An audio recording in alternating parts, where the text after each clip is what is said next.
तो शुरुआत हम कैसे कर रहे हैं? अनसीन पैसेज से, ठीक है। इंग्लिश हिंदी दोनों है। आई थिंक इतना कॉम्प्लिकेटेड तो नहीं है शायद ये।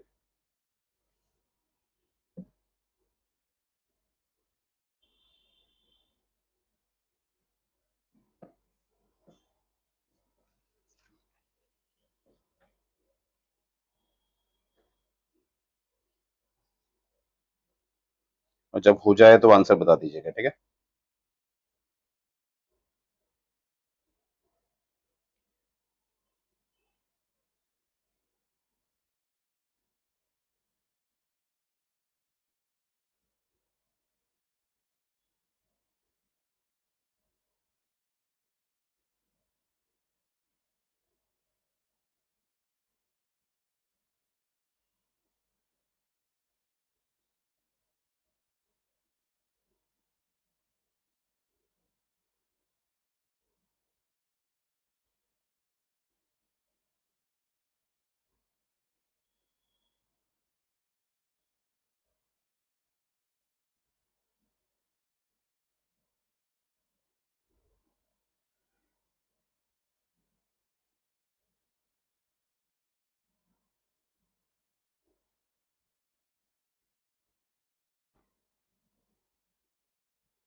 चलिए, हो गया।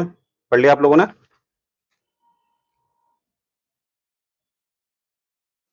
एक बार आंसर दीजिएगा मुझे। पढ़ा नहीं पढ़ा आप लोगों ने? क्वेश्चन को छोड़ दीजिए, अभी क्वेश्चन को छोड़ दीजिए। पढ़ लिया यस सर।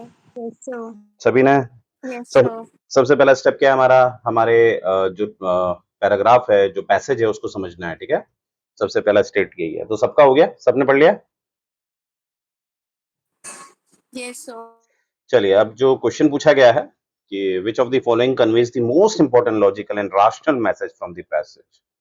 ठीक है, निम्नलिखित में से कौन सा गद्यांश सबसे महत्वपूर्ण तार्किक एवं विवेकपूर्ण संदेश प्राप्त होता है? तो जरा निकालिए, आपको क्या लगता है इसमें से कौन सा है?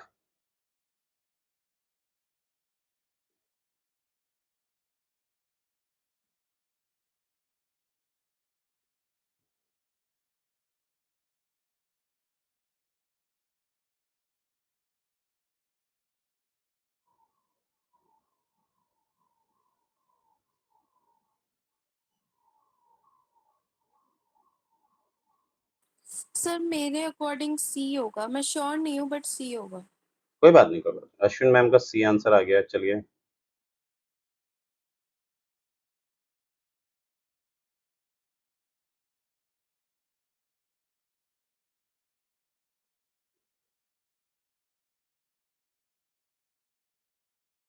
बाकी किरण मैम, मनीष जी, प्रीति जी, पूनम जी, वर्षा जी।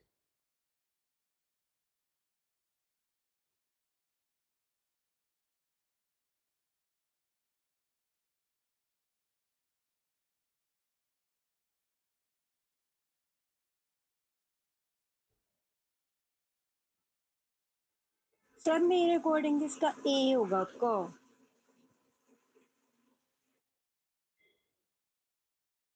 ओके, बाकी लोग? सर मेरा डी। प्रीति जी ना, प्रीति आप ही का है ना ये? Yes sir. चलो प्रीति जी के हिसाब से बी आ गया। बी नहीं सर, डी। क्या कहा आपने Preeti ji? Sir D for dog. अच्छा D for dog, okay. Sir D. Sir मेरे अकॉर्डिंग डी होना चाहिए। तो मनीष जी, किरण जी और प्रीति जी सहमत हैं डी से, D for dog. Ashwin ma'am सहमत हैं सी फॉर कैट, और वर्षा जी सहमत हैं ए फॉर एप्पल। अब रह गई हमारी पूनम जी, राइट? सर गा। यानी कि पूनम जी सी की तरफ जा रही है, ठीक है। तो यहाँ से हमें पता चल रहा है कि सी में अश्विन और पूनम जी साथ हैं, और ए में वर्षा जी हैं, और ज्यादा जो हमें दिख रहा है वेटेज वो डी का दिख रहा है। आइए जरा इसको सॉल्व करते हैं, ठीक है। तो ये जो आपने पैराग्राफ पढ़ा है इंग्लिश या हिंदी में, ठीक है, आइए समझते हैं इस पैराग्राफ में क्या है। देखो कभी भी क्या होता है ना, जब आप पैरा पढ़ते हो, शायद मैं कल बताना भूल गया था, पैराग्राफ में दो बातें ये लोग, पैराग्राफ में हमेशा ये लोग दो चीजें करेंगे। एक, कुछ शब्द ऐसे डालेंगे जो शब्द थोड़े कठिन होते हैं, कॉम्प्लिकेटेड होते हैं, ठीक है। पहला क्या कहा मैंने, कुछ शब्द ऐसे डालते हैं जो थोड़े कठिन होते हैं, और कठिन शब्दों को वो एक साथ पिरो देते हैं, क्योंकि दो कठिन शब्द, ध्यान से सुनना मैं क्या कह रहा हूं, कभी कभी क्या होता है, दो कठिन शब्द, दो या उससे ज्यादा कठिन शब्द एक अलग मतलब निकाल देते हैं। क्या कहा मैंने? जैसे अब समझो, चलो इसको ऐसे समझो, एक सिंपल वे में समझाता हूं। मैंने कहा एक आसान शब्द, उसके साथ एक कठिन शब्द कभी कभी अलग अलग अर्थ निकालता है। व्हाट आई मीन टू से, आसान शब्द को ले लेते हैं, जैसे लोन, जानते हैं आप लोग, राइट? ठीक है, लोन एक आसान शब्द है, आप जानते हैं लोन मतलब ऋण होता है। अब इसमें कठिन शब्द मैंने डाला सैंक्शन। अब आप कहोगे सर सैंक्शन तो इजी शब्द है। नहीं, सैंक्शन कठिन है, क्योंकि ये एक अपने में ही क्या है, पैराडॉक्स है। पैराडॉक्स का क्या मतलब होता है? इसके जो अर्थ निकल के आते हैं वो अपने में ही क्या है, विपरीत हैं। क्या है? विपरीत। कैसे? लोन सैंक्शन हो गया, ठीक है, वैसे ही एक सिंपल सा शब्द है अमेरिका। अमेरिका ने क्या करा, सैंक्शन कर दिया, किस पे कर दिया? ईरान पे। तो वही है, ये आसान शब्द है, ये भी आसान शब्द है ना, अमेरिका, लोन। पर सैंक्शन को मैंने कठिन कठिन क्यों बोला? यहां पर है लोन सैंक्शन हो गया, मतलब लोन क्या हो गया आपका, पास हो गया। और यहां पर अमेरिका ने ईरान पर सैंक्शन लगा दिया, मतलब रोक लगा दी है। अब आप देख रहे हैं सैंक्शन क्यों मैंने कहा ये कठिन शब्द है, क्योंकि ये पैराडॉक्स है। ये पास हो जाना यानी कि जाने देना, और रोकना मतलब रोक देना। तो ये बिल्कुल विपरीत हुआ, नहीं हुआ? इसका अर्थ बताइए, क्या मेरी बात पकड़ पाए? एक बार बता दीजिए, ये सुनो, समझे नहीं समझे मैं क्या समझा रहा हूं? सर मुझे क्लियर नहीं हुआ। मैंने कहा एक आसान शब्द है और एक कठिन शब्द है। कठिन का ज्यादातर वो शब्द होता है, जैसे सैंक्शन है। सैंक्शन के दो अर्थ होते हैं। मेरा लोन सैंक्शन हो गया, इसका क्या मतलब होता है शुन में? सर पास हो गया। क्या लिखा है मैंने यहाँ पर? पास हो पास। गया। अमेरिका ने सैंक्शन लगा दिया ईरान पे, यहाँ पर क्या होगा इसका सैंक्शन का मतलब? रोक लगा दी। क्या लिखा है मैंने यहाँ पर? रोक लगा दी, ठीक है। तो लोन एक आसान शब्द है, अमेरिका एक आसान शब्द है, ठीक है। पर सैंक्शन अपने में कठिन क्यों कह रहा हूं मैं? क्योंकि इसका अर्थ अलग अलग होता है। ये अपने में पैराडॉक्स है। पैराडॉक्स का मतलब होता है जो अलग अलग धारणाएं होती है, विपरीत होता है, ये पैराडॉक्सी बनती है, राइट? तो आपने देखो दोनों का अर्थ अलग निकल के आ रहा है। अब समझ में आया अश्विन मैम? जी सर। बाकी लोगों को जो मैं कहना चाह रहा हूं समझ पाए मैं क्या कहना चाह रहा हूं? मैं कहना चाह रहा हूं, कभी कोई एक वर्ड है एक्स, उसके साथ वाई का कॉम्बिनेशन बना रखा है, कोई एक वर्ड है जी, उसके साथ वाई का कॉम्बिनेशन बना रखा है, तो उसका अर्थ, इसका ए आ जाएगा अर्थ, इसका बी आ जाएगा। क्या मेरी बात पकड़ पाए आप लोग? Yes yes sir. सभी लोग समझ पाए? तो आपने क्या करना है अब, इसको क्या होता है किरण जी समझ में आ रहा है आपको? Yes sir. तो इससे आपको क्या समझ में आ रहा है, आपने क्या करना होता है ना, कोई भी पैराग्राफ होता है उसको तोड़ देना होता है, ठीक है। किसी भी पैराग्राफ को तोड़ दो। जैसे ये मानते हैं 8 लाइन है, ठीक है, 1 2 3 4 5 6, तो आपको जहां जहां पर पूरा अर्थ मिल रहा है उसको बता दो, यहाँ पर इसका ये मतलब है। ऊपर की 2 लाइन ये बोल रही है, मानते हैं ए बोल रही है, अर्थ निकाल दो। नीचे की 3 4 लाइन क्या बोल रही है, बी बोल रही है, ठीक है। मैंने बोला है आपको समय मिलता है, ऐसा कुछ नहीं है। ठीक है, सिर्फ क्वालिफाइंग है आपका सी सेट। क्वालिफाइंग का मतलब 40% नहीं होता है, यहाँ पर कितना होता है? 33। ठीक है, अब ऑब्वियसली आप बफर भी बनाओगे 10%, 43% भी अटेम्प्ट करोगे तो आपका पेपर निकल जाएगा। ठीक है, तो टाइम बहुत है आपके पास, जल्दबाजी मत करना, 80% अटेम्प्ट करने की कोशिश मत करना, गड़बड़ हो जाएगी। तो क्या कहा मैंने, ए बी सी आपने मतलब निकाल दिया। ठीक है, ऐसे साइड में निकाल दिया करो, इसका ये मतलब, इसका ये मतलब है।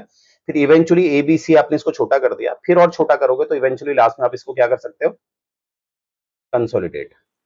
अब मैं क्या समझाना चाह रहा हूं, देखो इस पैराग्राफ में बड़ी भयंकर चीज थी, क्या थी? इस पैराग्राफ में आपको इसको इस लेवल तक कंसोलिडेट करना था। ये आपका इनिशियल स्टेज हो गया जहां पर बहुत ज्यादा डेटा होता है, फिर डेटा थोड़ा छोटा करना पड़ता है, फिर इवेंचुअली डेटा आपको सबसे छोटा करना पड़ता है, क्योंकि यहाँ पर सबसे इंपॉर्टेंट क्या है वो आपसे पूछा गया है। तो जब तक आप अपने डेटा को बहुत ज्यादा कंसोलिडेट नहीं करोगे तो उसका जो सबसे क्रूशियल पार्ट है, मोस्ट पार्ट है, वो आप नहीं निकाल सकते। क्योंकि यहाँ पर देखो, ध्यान से देखो क्या पूछा हुआ है, एक वर्ड है आपके पास, क्या है ये? मोस्ट। क्योंकि इसमें सभी सही होंगे, मैं गारंटी दे रहा हूं, सभी सही होंगे, वो यस लॉजिकल सर। होंगे। ठीक है, तो आपने क्या करना है, याद रखना, एसएस को पहले बड़ा, फिर थोड़ा छोटा, और यहां तक जब आप जाएंगे तभी आप इसको सॉल्व कर पाएंगे, क्योंकि यहां पर एक शब्द लगा है मोस्ट, जो सबसे ज्यादा मोस्ट लॉजिकल है और राशनल है साथ में, लॉजिकल भी है और राशनल भी है। ठीक है, किसके हिसाब से? आपके हिसाब से नहीं होना चाहिए, किसके हिसाब से होना चाहिए? पैसिव। पैसेज के हिसाब से। कल भी मैंने बात बताई थी ना। अब देखो, अगर आप ये समझे हैं तो इसको अगर मैं देखूं, ये मैंने भी पढ़ा है पैराग्राफ, ठीक है। अब देखो, मैंने जब ये पैराग्राफ पढ़ा तो मुझे समझ में आया, यहां पर धर्म की बात की गई है, रिलीजन की बात की गई है, और धर्म किस तरह से वर्च्यू से खेलता है इसकी बात की गई है। धर्म कैसे खेलता है? गुणों से, गुणों से। उसकी बात की गई है। धर्म क्या कर रहा है, वो वर्च्यू को डेवलप ही नहीं होने देता है ना, यही तो है। इसी की बात इस पैसेज में की गई है। और अगर आप इसको जनरल वे में भी देखोगे तो आपको पता ही है व्हाट इज कास्टिज्म। कास्टिज्म यही तो है, वो वर्च्यू को आगे नहीं बढ़ने देता, क्योंकि ऋग्वेद में क्या लिखा था, जिसको ब्राह्मण, जिसको वेदों का ज्ञान है वो क्या बनेगा? ब्राह्मण, ब्राह्मण। है ना। अगर आप अपनी जिंदगी में आइसोलेट नहीं रह सकते तो आप ब्राह्मण बनने योग्य है ही नहीं, क्योंकि ब्राह्मण बनने के लिए सबसे पहली कंडीशन क्या है? आइसोलेशन। तो क्या सीखे हम इस पैराग्राफ से? अगर आप इसने अच्छी तरह, पूरी तरह से आपने इसको कंसोलिडेट किया, एक मोस्ट इंपॉर्टेंट पार्ट इसका निकाला ये वाला, तो यहां से आपको क्या मिला है कि यहां पर जो है रिलीजन को किससे कंपेयर किया गया है? वर्च्यू से। यानी कि रिलीजन, जो रिलीजन हो चुका है वो वर्च्यू को डेवलप ही नहीं होने दे रहा है। यही था इसमें, यही था इसमें, यस और नो। फिर ज्यादा दिमाग मत लगाओ, अब मैं गारंटी दे रहा हूं इसमें से एक ही सही होगा, यानी कि वर्च्यू एक ही जगह इस्तेमाल किया गया होगा, और कहीं कर रखा वर्च्यू इस्तेमाल, देखो देखो, चार के चार स्टेटमेंट पढ़ो और कहीं पर वर्च्यू दिख रहा है आपको वर्ड? No sir. तो मैंने जब इसे कंसोलिडेट किया और मुझे ये समझ में आ गया कि इसका सबसे महत्वपूर्ण अंग है वो है वर्च्यू, ये वर्च्यू को डील कर रहा है। किसको डील कर रहा है? वर्च्यू से खेल रहा है। तो मेरा सीधे आंसर क्या आ जाएगा? बी। बी। क्योंकि आपसे मोस्ट इंपॉर्टेंट पूछा है, ये भी इसमें लॉजिकल निकालेगा, ये भी लॉजिकल निकालेगा, ये सारे ही आंसर सही होंगे। मैंने बोला ना, रटोगे तो कटोगे, सी सेट नहीं निकल पाता है। आधे लोगों की तो जीएस कॉपी चेक ही नहीं होती, क्योंकि वो सी सेट निकल, क्यों रटा हुआ ज्ञान है उनका। और आपने यहाँ पर क्वेश्चनों को पकड़ना है, यहाँ पर क्या लिखा है? Most important. तो मोस्ट इंपॉर्टेंट होगा वो ऑब्वियसली थीम होगी, वो क्या होगी? थीम होती है। और थीम यहाँ पर क्या डायरेक्ट आपको दिखा देगा। अब देखो, वर्च्यू यहाँ पकड़ लो और वर्च्यू कहीं पर होगा यहाँ पर, देखो, क्योंकि जब आपने आर्टिकल भी पढ़ा होगा तो यहाँ पर डायरेक्ट उसने टारगेट किसको किया है? एक टारगेट होता है डायरेक्ट, एक टारगेट होता है इनडायरेक्ट। एक टारगेट होता है डायरेक्ट, एक टारगेट होता है इनडायरेक्ट। जैसे आपने पढ़ा भी होगा, कॉज एंड इफेक्ट होते हैं ना। कॉज एंड इफेक्ट क्या होता है? कॉज जो होता है, अगर आप डायरेक्ट कॉज पे काम करोगे तो इनडायरेक्टली वो कहां काम करेगा? इफेक्ट में, है ना। तो अगर ऐसे, जब मोस्ट इंपॉर्टेंट जो होता है वो कॉज होता है, आपने कॉज को पकड़ लेना है। यहां पर क्या है? रिलीजन किसको टारगेट कर रहा है? वर्च्यू को। तो जहां ये मोस्ट हो गया, ऑब्वियसली सारे स्टेटमेंट सही होने वाले हैं, क्योंकि आपने सबसे बेस्ट बाहर निकालना है।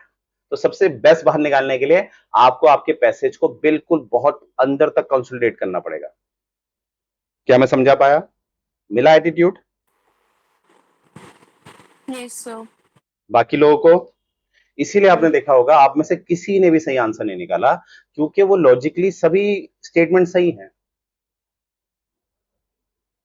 लॉजिकली सभी स्टेटमेंट सही हैं, क्योंकि ये बात जैसे ए है, बी है, सी है, ए सी डी है, सॉरी ए सी डी है, वो कहीं ना कहीं इनडायरेक्ट वे में पैसेज से लिंक है, क्योंकि इसने मोस्ट दे दिया ना अपन मोस्ट, तो यानी कि वो इनडायरेक्ट वे में कहीं ना कहीं पैसेज से लिंक है।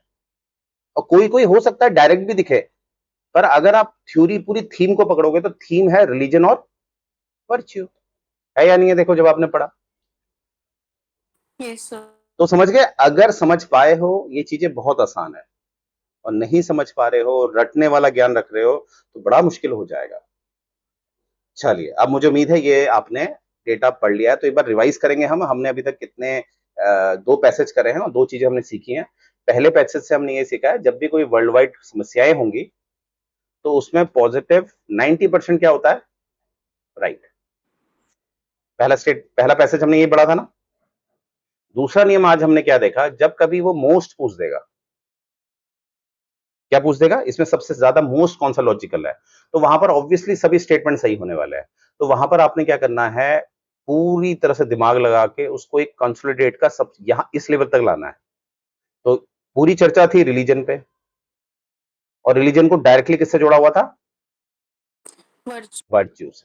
तो आपका मोस्ट में सबसे मोस्ट एप्रोप्रिएट वही होता है जहां प्रत्यक्ष रूप से बात होती है, यानी कि वो वर्ड आपको वहां दिखेगा, पैसेज में जरूर दिखेगा, तो वो आपका राइट स्टेटमेंट है। अब कभी कभी ऐसी भी कंडीशन हो सकती है कि ए स्टेटमेंट है, बी स्टेटमेंट है, आपको मानते हैं ए में कोई एक्स वर्ड लिखा है, बी में कोई वाई वर्ड लिखा है, और पैसेज में आपको एक्स भी दिख रहा है, वाई भी दिख रहा है। आप क्या करें सर? आप क्या करें सर? ऑब्वियसली आपने तुलना करनी है, यहां पर आपका एनालिसिस होगा। एनालिसिस होके आपको पता चल जाएगा, अगर एक ये कंडीशन बन रही है, एक ये कंडीशन बन रही है, ज्यादा जुड़ा हुआ एक्स दिख रहा है तो राइट आंसर एक्स होगा, ज्यादा जुड़ा हुआ वाई दिखेगा तो आपका आंसर क्या होगा? वाई। क्योंकि उस कंडीशन में आप क्या करेंगे? एनालिसिस करेंगे। मेरी बात समझ में आ गई? और एनालिसिस कैसे होता है? हमेशा कंपैरिजन करके। क्या करके होता है? कंपैरिजन। एक बार मुझे बता दीजिए किस किस को क्लियर हो गया, ये बात पकड़ पाए हैं अभी तक दो पैसेज जो हमने करे हैं? तो मैं एक सर नाम ले क्लियर है।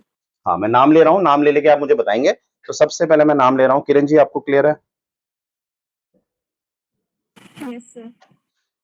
Manish ji? Yes sir. Preeti ji? Yes sir. Poonam ji? जी sir. Varsha ji? Yes sir. और कोई तो नहीं है ना? हाँ। तो व्हाट आई मीन टू से, अब आपको थोड़ा ये तो समझ में आ गया होगा। बिलीव मी, हम सोचते हैं अनसीन पैसेज हम इजीली कर लेंगे, आप कर लोगे इजीली, पर ये सिविल सर्विसेज वाले ना थोड़े अजीब से लॉजिकल बहुत आते हैं। समझ रहे हैं मेरी बात? तो इसीलिए आप देख रहे होंगे इसमें, बस ये जितने पॉइंट्स मैं बता रहा हूं उसको अपने माइंड में डाल लो, और इन्हीं पैराग्राफ को, इन्हीं अनसीन पैसेज को एक बार दोबारा ट्राई करना। जब मेरी क्लास ओवर हो जाएगी ना, तो एक बार कम से कम आप इसको 5 बार प्रैक्टिस करेंगे, तो बिलीव मी अपने आप एटीट्यूड, क्योंकि देखो मैं आपको सिर्फ गाइड कर सकता हूं, वर्च्यू डेवलप होने में समय लगता है। जो मेरे अंदर ये थोड़ा बहुत वर्च्यू आपको दिखता है, ऑब्वियसली मुझे समय हो गया, तभी आपको क्या दिख रहा है? थोड़ा बहुत डेवलप हो गया। तो आपको ये डेवलप करना है, एक अच्छा ऑफिसर बनना है, तो ऑब्वियसली आपने, मैं आपको सिर्फ क्या दिखा सकता हूं? एक जरिया, वे दिखा पा रहा हूं ना आपको, शॉर्ट ट्रिक्स दिखा रहा हूं, पर आपने इसमें प्रैक्टिस करनी है। जैसे 5 आर कहते हैं, मैंने बताया था आपको 5 आर क्या होता है?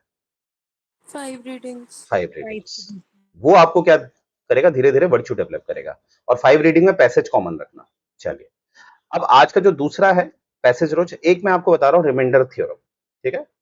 अब ये कहां काम आएगी अभी देखना। आज हम सिर्फ रिमाइंडर थ्योरम को समझेंगे, और कल हम इसको अप्लाई करेंगे। डायरेक्ट क्वेश्चन मिलते हैं आपको। कैसे मिलते हैं? जैसे कभी कभी आदमी सोचता है कि इस तरह का क्वेश्चन आ गया है, एक्स की पावर क्यूब प्लस 2x की पावर ये इस तरह से है ना, 5x+4, एक ऐसा इक्वेशन दे देगा आपको। आपको इसको डिवाइड करना है x² प्लस 3x+4, इस तरह से आपको रेंडमली आपको डिवाइड करना होता है। तो ये बहुत इजी होता है, पर हमें अगर नहीं आता है तो हमारे लिए तो टफ हो गया, और हमारा 1 मार्क्स खत्म, 1 मार्क्स खत्म, ठीक है? तो आइए जरा इसको समझते हैं। तो हेडिंग आएगी आपकी रिमाइंडर थ्योरम, थ्योरम। ठीक है? आज सिर्फ देखेंगे होता क्या है। सबसे पहले मुझे कौन बताएगा पॉलिनोमियल्स क्या होता है? और जो खासकर जो मैथ्स में जिनको लगता है मैं वीक हूं, आप लोग वीक नहीं है, ठीक है? It's all in your mind. मैंने कहा ना मेरे 100 में से 33 मार्क्स आए थे और देखो मैं मैथ्स पढ़ा रहा हूँ, राइट? तो बताओ पॉलिनोमियल्स क्या होते हैं? किरण जी, पॉलिनोमियल्स क्या होते हैं? एल्जेब्रिक एक्सप्रेशंस होते हैं इसमें। ठीक है, गुड। और कोई कुछ कहना चाहता है पॉलिनोमियल्स के लिए? ठीक है, देखो पॉलिनोमियल्स जो होते हैं वो होता है आपका एक फेडरल। मैं फेडरल को पॉलिनोमियल भी कह सकता हूं। अब आपने फेडरल में एक्सपर्ट हैं आप लोग। फेडरल का मतलब क्या होता है? जहां मिनिमम कितनी गवर्नमेंट होती है? टू।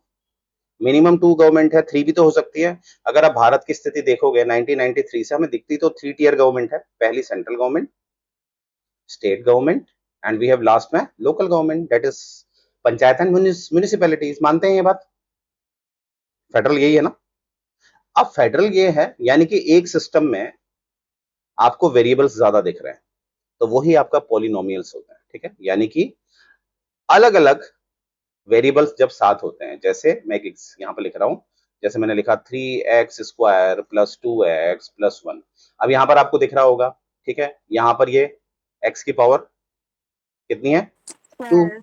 यहाँ पर x की पावर 1 है और यहाँ पर कुछ नहीं है, तो ये अलग अलग एक साथ आ गए, नहीं आ गए? वही बात है, central government, state government, local government एक साथ आ गई, तो वैसे ही 3x² 2x प्लस 1 ये जब एक साथ आ जाते हैं, ठीक है, जैसे इसको मैं ऐसे भी कर सकता हूं, जैसे 4x³ plus 3x² plus 2x plus 1, ये भी पॉलिनोमियल हो जाएगा। 5x4 plus 4x³ plus 3x² plus 2x plus 1, ये भी पॉलिनोमियल हो गया। यानी कि अलग अलग एक साथ जब काम करते हैं, अलग अलग जब एक साथ काम करते हैं, तो क्या फेडरल स्ट्रक्चर हमारा ऐसा नहीं है? ऐसा ही है सर। ऐसा ही है ना? सबको क्लियर हो गया पॉलिनोमियल्स क्या होता है? चलो, अगर आप पॉलिनोमियल्स को अगर आपने समझ लिया है, पॉलिनोमियल्स को अगर आपने सोच लिया है, तो याद रखना अब इसमें एक हमें थ्योरी दी गई है। क्या दी गई है? जैसे कोई पॉलिनोमियल है, पॉलिनोमियल पी एक्स, ठीक है, एक क्योंकि थ्योरी में तो हमें थोड़ा सा एक थ्योरी के लिए एक स्टैंडर्ड मेंटेन करना पड़ेगा। पी एक्स, अब पी एक्स कुछ भी हो सकता है, पी एक्स कुछ भी हो सकता है, वो x³ प्लस 2x² प्लस 1 भी हो सकता है, वो x² प्लस 2x प्लस 1 यानी कि यहाँ पर x प्लस 1 ऐसे भी हो सकता है, यानी कि वो x4 से भी शुरू हो सकता है। ये डिग्री से मेरा कोई मतलब नहीं है, डिग्री से मेरा कोई मतलब नहीं है, वो कुछ भी हो सकता है। तो पी एक्स मेरा क्या है? एक पॉलिनोमियल। पी एक्स क्या है मेरा? एक पॉलिनोमियल। तो क्या मैं समझा पाया? पी एक्स को मैं क्या ले रहा हूं? पी एक्स क्या है? केवल एक पॉलिनोमियल। पॉलिनोमियल, ठीक है। अब जो ये पॉलिनोमियल है पी एक्स, अगर मैं इसको किसी और पॉलिनोमियल से डिवाइड करना चाहता हूं, किसी और पॉलिनोमियल से, यहां पर लिख रहा हूं, अब तो आप समझ गए होंगे। तो एक पॉलिनोमियल है मेरा एक्स और एक पॉलिनोमियल है, इसको जी मान लेते हैं, जी एक्स। मैं अगर इसको डिवाइड करना चाह रहा हूं, ठीक है, डिवाइड करना चाह रहा हूं, तो उसमें कंडीशन क्या होगी? मेरा ये जो नीचे वाला है, ठीक है, नीचे वाला जिससे हम डिवाइड करते हैं, वो हमेशा वो हमेशा एक लीनियर होना चाहिए। क्या होना चाहिए? लीनियर। अब क्वेश्चन आ गया सर लीनियर का क्या मतलब हुआ? लीनियर का मतलब हुआ उसमें x की सिर्फ पावर 1 होनी चाहिए, जैसे x-4 होना चाहिए या x+3 होना चाहिए। कहने का मतलब है वो लीनियर होना चाहिए, यानी कि वहां पर x की पावर क्या होनी चाहिए? 1। तो लीनियर का क्या मतलब हो गया? यहाँ पर x+1 इस तरह से होना चाहिए, x+4 इस तरह से होना चाहिए। फिर कह रहा हूं कि मैंने क्या बोला आपको कि px कोई भी पॉलिनोमियल है, px क्या है? कोई भी पॉलिनोमियल है। क्या कहा मैंने? px कोई भी पॉलिनोमियल है, ठीक है, और उसको आपने gx से डिवाइड करना है। gx भी एक पॉलिनोमियल है, ठीक है। एक बार मैं रिवाइज करा रहा हूं, फिर देखना। px मेरा कोई भी पॉलिनोमियल है, कोई भी, x³ की पावर ले लेते हैं इसको, ठीक है। अभी मैं ऐसी हाइपोथेटिकल दिखा रहा हूं आपको, ठीक है, ठीक है, ये हो गया। और यहां पर मान लो जो एक मैंने बताया आपको gx, ये भी दूसरा पॉलिनोमियल है, इसको मैंने बता दिया x² प्लस 2x प्लस 1 कर दिया इसको। यहां पर आप देखो मैंने x की पावर 2 कर दी है। तो जब भी x की पावर 2 होती है, इस पॉलिनोमियल को हम क्वाड्रेटिक कहते हैं। क्या कहते हैं? क्वाड्रिलेटरल। क्वाड्रेटिक कहते हैं, क्वाड्रिलेटरल नहीं, क्वाड्रेटिक कहते हैं, ठीक है।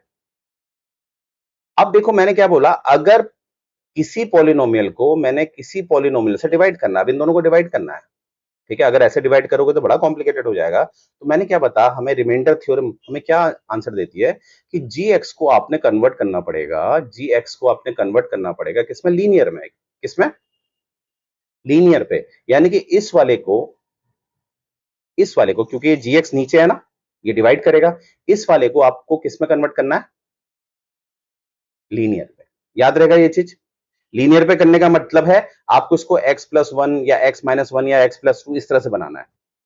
यहां तक क्लियर हो गया सबको? क्या कहा मैंने, जब आप दो पॉलिनोमियल्स को डिवाइड करेंगे तो जिससे आप डिवाइड कर रहे हैं जिस पॉलिनोमियल को, उसको आपको किसमें कन्वर्ट करना है, लीनियर पे। बताइए यहां तक सबको क्लियर है? यस ठीक। सर। सर। अब मैं एग्जांपल देता हूं एक, ठीक है, एग्जांपल देता हूं, डोंट वरी, क्लास रिकॉर्ड भी है, आप देख सकते हैं। जैसे एक मैं देख लेता हूं रियल क्या है, एक बार मैंने लिखा हुआ है, एक सेकंड। हाँ, ये लिखा हुआ है आपका px है आपका 2x cube plus 7x square plus 7x plus 5। एक ये आपको पॉलिनोमियल दिया हुआ है, ठीक है। और दूसरा आपको दिया हुआ है पॉलिनोमियल, वो है आपका 2x square plus 5x plus 2, ये दिया हुआ है। अब आपको डिवाइड करना है, ठीक है। अब नहीं आता है तो गड़बड़ हो गई, फिर तो क्वेश्चन सॉल्व ही नहीं होगा। और आता है, रिमाइंडर थ्योरम आती है, तो मैंने क्या करना है, इस वाले को जिससे डिवाइड करना है, जिससे डिवाइड करना है उसको मुझे किस में कन्वर्ट करना है, लीनियर। लीनियर। अब लीनियर पे कन्वर्ट क्यों करते हैं हम, क्योंकि लीनियर को अगर आप ध्यान से देखोगे तो लीनियर एक फैक्टर होता है। कैसे, आप मैं कैसे समझाता हूँ, ध्यान से देखो। अगर मैं 12 को 35 से डिवाइड करूं तो देखते हैं रिमाइंडर क्या आएगा, ठीक है। ठीक है, जैसे इसको एक काम करते हैं, इसको समझने के लिए 37 कर देते हैं। मैंने 37 को 12 से डिवाइड करना है, तो ऐसे ही करते हैं ना, तो मैं आंसर दूंगा 12 3 जा 36 रिमाइंडर कितना है, 1। 1। अब मैं 12 का अगर फैक्टर निकालूं, 12 के फैक्टर आ सकते हैं ना 4 इंटू 3, यस सर। 12 के फैक्टर आ सकते हैं 4 और 3, ये सुन लो, 12 के फैक्टर 4 और 3 हो सकते हैं ना। यानी कि कोई संख्या होती है, जैसे 12 है, तो अगर आप उसको 37 से डिवाइड करते हैं तो रिमाइंडर 1 आता है।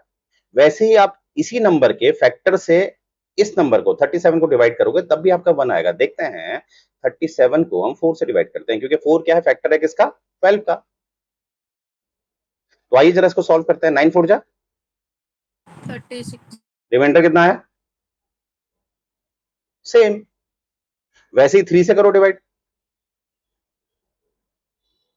ठीक है, 12 3 जा रिमाइंडर कितना है, 1। तो हेंस हमें ये समझ में आ गया है कि हम जो भी बड़ा नंबर है उससे अगर बड़े नंबर को डिवाइड करना है, क्योंकि आपको 12 का टेबल तो आता है, पर यहां पर बहुत बड़ी संख्या हो जाए, तो आप क्या करोगे, आप इस नंबर का जो 12 है, जो डिवाइड करने के लिए हम इस्तेमाल कर रहे हैं, उसका फैक्टर निकाल लो। क्योंकि हमने प्रूफ कर दिया है कि जो फैक्टर होता है, अगर आप उससे भी डिवाइड करोगे तो रिमाइंडर सेम आएगा। ठीक है, क्लियर।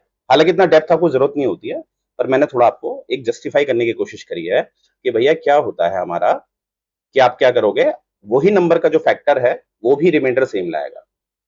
अभी मैंने आपको प्रूफ करके दिखाया है। क्या मैं यहां तक समझा पाया, यस और नो, एक बार बता दीजिए। Yes sir.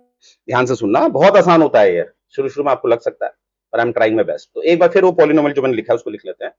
2x3 plus 7x square plus 7x plus 5, ठीक है। और दूसरा मेरा पॉलिनोमियल क्या था, gx क्या था मेरा polynomial, 2x square plus 5x plus 2। क्योंकि देखो ये आपका क्यों आता है, पहले तो ये 10th क्लास में था, अब ये 9th में पहुंच गया है, तो इसीलिए आपसे पूछते हैं, क्योंकि ये साफ लिखा है सी सेट में, क्लास 10th तक की मैथ्स आपसे पूछी जाएगी, लिखा है ना साफ।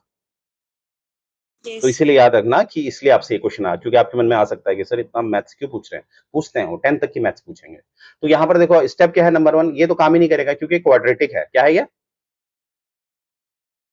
तो एक काम करते हैं, इसके फैक्टर निकाल देते हैं, क्योंकि अगर मैं इससे डिवाइड करूंगा या इसके फैक्टर से डिवाइड करूंगा तो रिमाइंडर सेम ही आएगा। क्योंकि वो आपसे क्वेश्चन में क्या पूछने वाला है, इसका रिमाइंडर क्या आएगा, क्वेश्चन में क्या पूछने वाला है, बस वो आपको चेक करना चाहता है कि आपको रिमाइंडर थ्योरम आती नहीं आती। तो आपसे क्वेश्चन में क्या पूछने वाला है, इसका रिमाइंडर क्या है। तो मैंने अभी तो बताया आपको कि आप या तो इससे डिवाइड कर लो, वो तो बहुत ही कॉम्प्लिकेटेड हो जाएगा, इतना टाइम भी नहीं है हमारे पास, राइट। या मेरे पास एक तरीका है, इसके मैं क्या निकाल दूं, फैक्टर्स। बात वही पड़ेगी, अभी मैंने आपको प्रूफ किया। तो इसके फैक्टर अब मुझे उम्मीद है ये आपको सॉल्व करना आता होगा। इसको हम ऐसे करते हैं, 2x² plus 4x plus x plus 2। क्यों किया मैंने ऐसा, क्योंकि जब ये बीच का आइटम जो होता है इसको या तो प्लस या माइनस करके आपका ये आना चाहिए। तो देखो 5x ही आ रहा ना, और जब मैं इसे इनटू करूं तो वो इसके बराबर होना चाहिए जो बाहर के हैं। 2 2 जा 4, तो यहां पर देखो 4 1 जा 4, तो मैंने बाहर वाली कंडीशन भी सेटिस्फाई कर ली।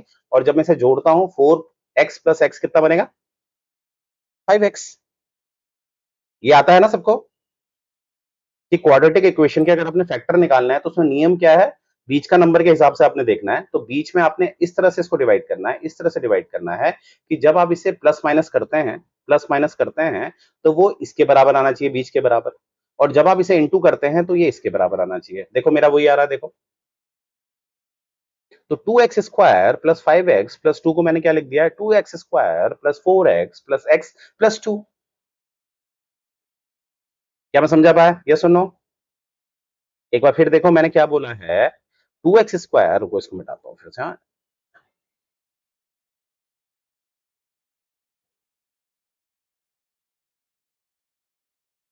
देखो मैं क्या कर रहा हूं, मैं कर रहा हूं इसके फैक्टर निकाल रहा हूं, ठीक है।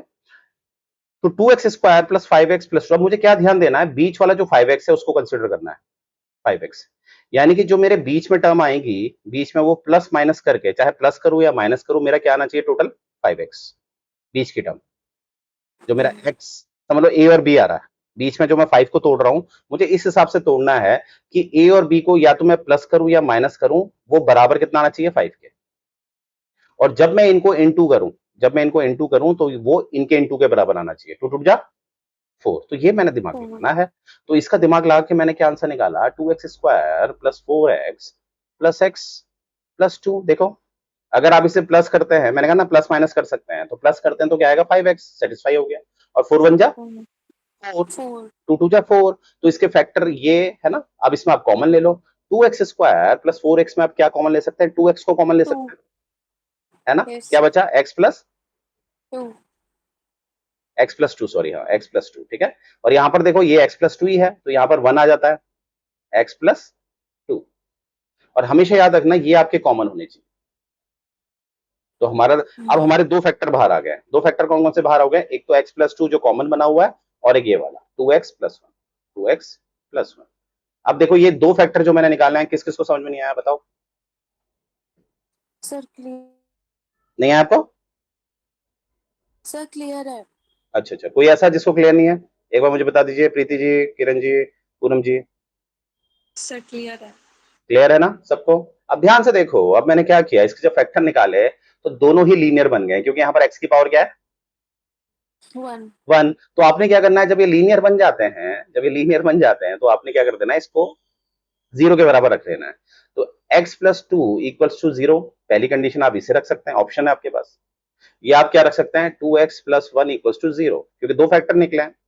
मैंने बताया ना अभी 12 के दो फैक्टर थे, 4 और 3, दोनों में से किसी का इस्तेमाल कर लो। तो समझदारी ये दिखाना, क्योंकि जो नीचे वाला है इसमें थोड़ा सा आपका इक्वेशन कॉम्प्लिकेटेड हो जाएगी। क्यों, क्योंकि नीचे वाले में क्या निकल के आएगा, 2x माइनस 1, फिर x is equal to minus 1 by 2। 2 और ऊपर वाले से क्या निकल के आ रहा है, x इक्वल टू माइनस। -2 और जहां जहां पर x माइनस, अब देखो ये आपको पता है मेरा x ये निकल गया है, तो आपने ये x3 के बदले क्या लिख देना, -2 -2 -2। इसको सॉल्व कर लेंगे अब, ठीक है। तो हम क्या लेने वाले हैं, x -2 लेना, मैं इक्वेशन में रखने जा रहा हूं, ठीक है। सॉल्व करते हैं। तो क्या कहा मैंने, फैक्टर आपके आएंगे, फैक्टर हमेशा दो ही आते हैं, राइट। इस वाले में दो ही आएंगे। अब हम क्या करने वाले हैं, x -2 आ गया हमारा, क्योंकि x प्लस 2 इक्वल्स टू 0। मैंने कहा था फैक्टर्स को आप 0 के बराबर रख देना। किसके बराबर रख देना, 0 के बराबर। अब देखो मैंने क्या है ऊपर, तो 2 -2 का क्यूब प्लस 7 -2 का स्क्वायर प्लस 7 -2 प्लस 5। आइए सॉल्व करते हैं, ठीक है। तो ये हो जाएगा 2 इंटू -8 मानते हैं, प्लस 7 इंटू 4 हो जाएगा मानते हैं, प्लस ये हो जाएगा -14 मानते हो, प्लस 5। अब देखो 2 8 जा 16 माइनस, ठीक है, 7 4 जा 28 28, -14 + 5 और सिंपल सी बात है माइनस माइनस को एक साथ जोड़ देते हैं तो 16 में 14 जोड़ेंगे कितना आया 30 minus 2. 175 30 आ गया और 28 में 5 जोड़ेंगे कितना आएगा 33. और जो आंसर आ गया आपका क्या बचा 3. ये रिमाइंडर है यानी कि जब आप है ना px को qx से यानी कि gx से डिवाइड करोगे तो रिमाइंडर क्या आएगा नीचे ऑप्शन में होगा 1 3 4 5 तो कहां टिक करके आएंगे 3 पर. 3 अब देखो कितना आसान है तो हमने एक बार क्विक रिवीजन कर लेते हैं इसमें हमने क्या सीखा हमने ये सीखा कोई भी पॉलिनोमियल है जैसे px कोई भी पॉलिनोमियल है कोई भी डिग्री हो सकती है डिग्री 4 हो मैं कह रहा हूं 10 डिग्री हो अरे 100 डिग्री डाल दो हमें उससे कोई मतलब नहीं अब जनरली सॉल्व करोगे तो आप समझ रहे हैं कैसे होगा ये बहुत ही भयंकर हो जाएगा है ना तो कोई भी डिग्री हो कोई भी पॉलिनोमियल है हमें उससे कोई मतलब नहीं जिससे आप डिवाइड कर रहे हो यानी कि दूसरे पॉलिनोमियल से आप डिवाइड कर रहे हो तो पहली कंडीशन है उसको आपने क्या बनाना है लीनियर बनाना है क्या बनाना है लीनियर लीनियर और लीनियर के लिए यह है कभी कभी तो आपकी किस्मत अच्छी रही तो वो डायरेक्ट यहां पर आपको x + 1 दे देगा तो ये ऑलरेडी लीनियर है तो आपने उसको किसके बराबर रख देना है 0 0 पर कभी कभी क्या होता है यहां पर वो आपको क्या दे देगा ज्यादातर वो आपको क्वाड्रेटिक फॉर्म में दे देते हैं जैसे कि वो ये भी चेक करना चाहते हैं कि आप क्वाड्रेटिक फॉर्म को फैक्टर्स में कन्वर्ट कर सकते हैं नहीं कर सकते और ऑब्वियसली आपके दो फैक्टर आ जाएंगे जैसे हमारा आया था x + 2 या समझ लो x + 3 ऐसे दो फैक्टर आ रहे हैं तो आप क्या कर सकते हो x + 2 0 या x + 3 0 तो जो भी आपको इजी लगेगा उस फैक्टर को आपने कंसीडर कर लेना है और अगर इससे वैल्यू क्या आ रही है x - 2 आ रही है क्या आ रही है और x - 2 को आपने इसमें रख देना है अब सोचो कितना इजीली सॉल्व हो जाएगा तो ये है आपकी रिमाइंडर थ्योरम क्या है रिमाइंडर थ्योरम ठीक है पहले तो ये 10th लेवल पे आती थी है ना अब ये आई थिंक 9th में भी आ गई है 9th में भी पढ़ाते हैं उसको तो हमारे सिलेबस में है ये तो यहां से है आपके सर रिमाइंडर थ्योरम हाँ जी सर आप एक क्वेश्चन ऐसा ही दोगे नहीं क्वेश्चन ये है ना क्योंकि अभी I have to go somewhere ना मेरे पास इतना टाइम नहीं होता ना बस जो मैं पढ़ा रहा हूँ पहले उसका रिमाइंडर जो भी मैंने पढ़ाया है रिकॉर्डिंग है अभी रिकॉर्डिंग आपके पास आ जाएगी आप इसी में प्रैक्टिस करो पहले ठीक है फिर ऑब्वियसली क्वेश्चन आएंगे वो तो आप निकाल सकते हैं नेट में जाइए गूगल से निकालिए क्वेश्चन पर क्वेश्चन से पहले आप इसमें प्रैक्टिस करिए तो आज हमने क्या पढ़ा एक अनसीन पैसेज देखा जिसमें हमने मोस्ट एक वर्ड है उसको इस्तेमाल करके हमने सीखा कि सारे के सारे सही होंगे तो हमें कंसोलिडेट करके जो सबसे सबसे इंपॉर्टेंट है उसको राइट टिक करना है और कभी कभी आप कंफ्यूजन होंगे तो उस केस में आपने एनालिसिस करके सबसे अप्रोप्रिएट को आपने रख लेना है क्योंकि यहीं से आपकी तर्क की शक्ति पता होती है ना देखिए तर्क कभी कोई किसी को सिखा नहीं सकता ये बात याद रखना तर्क आपके अंदर डेवलप होता है और तर्क कैसे डेवलप होता है जब आप किसी अच्छी सोसाइटी में रहते हैं और आप प्रैक्टिस करते हैं तो सीसेट बेसिकली इसीलिए डाला गया है इसीलिए सीसेट की कॉपी पहले चेक होती है कि भैया इसके अंदर वो ऑफिसर क्वालिटी है या नहीं है मेरी बात समझ में आ रही है आप लोग को वरना Yes, तो sir. प्री तो वो भी क्रैक कर देगा जिसने रटा हुआ है जिसको सब कुछ रटा हुआ है पर उसके कोई तर्कपूर्ण है ही नहीं वो क्योंकि रटना अगर मैं आपसे पूछूंगा भारत कब आजाद हुआ आप मुझे बता देंगे 15 अगस्त 1947 को पर इससे आपका तर्कपूर्ण व्यवहार थोड़ा पता चला है बात समझ में आ रही है आप लोग को